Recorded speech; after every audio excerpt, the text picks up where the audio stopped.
Nag Ashwin inception story. Tollywood యువ దర్శకుడు నాగ్ అశ్విన్ గురించి ప్రత్యేక పరిచయం అవసరం లేదు. దిగ్గజ దర్శకుడు శేఖర్ కమ్ముల వద్ద అసిస్టెంట్ డైరెక్టర్గా తన సినీ ప్రయాణాన్ని ప్రారంభించిన నాగ్ తొలి చిత్రం ఎవడే సుబ్రమణ్యంతో ఘన విజయాన్ని అందుకున్నారు. నాని హీరోగా విజయ్ దేవరకొండ కీలక పాత్రలో నటించిన ఈ సినిమా ప్రేక్షకులను ఆకట్టుకుంది. ఈ విజయం అనంతరం నాగ్ అశ్విన్ కీర్తి సురేష్తో మహానటి చిత్రాన్ని రూపొందించి సూపర్ హిట్ సాధించారు. ఈ చిత్రం ఆయన దర్శకత్వ ప్రతిభకు నిదర్శనంగా నిలిచింది. ఆ తర్వాత ప్రభాస్తో కల్కి 2898 యాడ్ సినిమాను తెరకెక్కించి బ్లాక్బస్టర్ విజయాన్ని అందుకున్నారు. ఈ చిత్రం ప్రపంచవ్యాప్తంగా రూ.120 కోట్లకు పైగా వసూళ్లను రాబట్టి సరికొత్త రికార్డు సృష్టించింది. ప్రస్తుతం కల్కి 2 సీక్వెల్ పనులు కొనసాగుతున్నప్పటికీ ప్రభాస్ ఇతర చిత్రాలతో బిజీగా ఉండటంతో తన పర్సనల్ లైఫ్ను ఎంజాయ్ చేస్తున్నాడు నాగి. అయితే రీసెంట్గా ఒక కాలేజీ స్టూడెంట్స్తో చిట్ చాట్ నిర్వహించాడు నాగ్ అశ్విన్.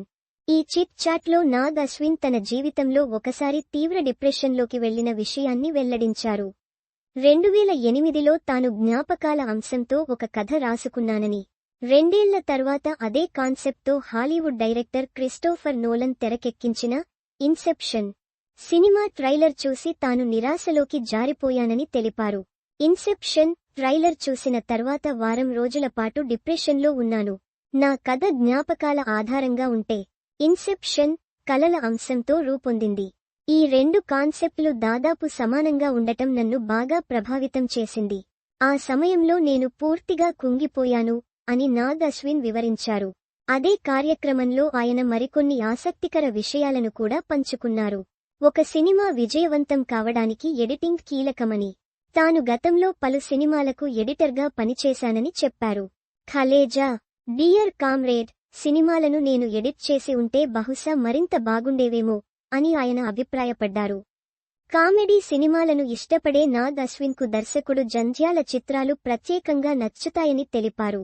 నాగ్ అశ్విన్ ఈ చర్చలో తన సినీ ప్రయాణం, వ్యక్తిగత అనుభవాలను ఓపెన్గా పంచుకోవడం విద్యార్థులను ఆకట్టుకుంది. కల్కి 2898 యాడ్ తో అంతర్జాతీయ స్థాయిలో గుర్తింపు పొందిన ఈ దర్శకుడు సీక్వెల్తో మరిన్ని అద్భుతాలు సృష్టించేందుకు సన్నద్ధమవుతున్నారు.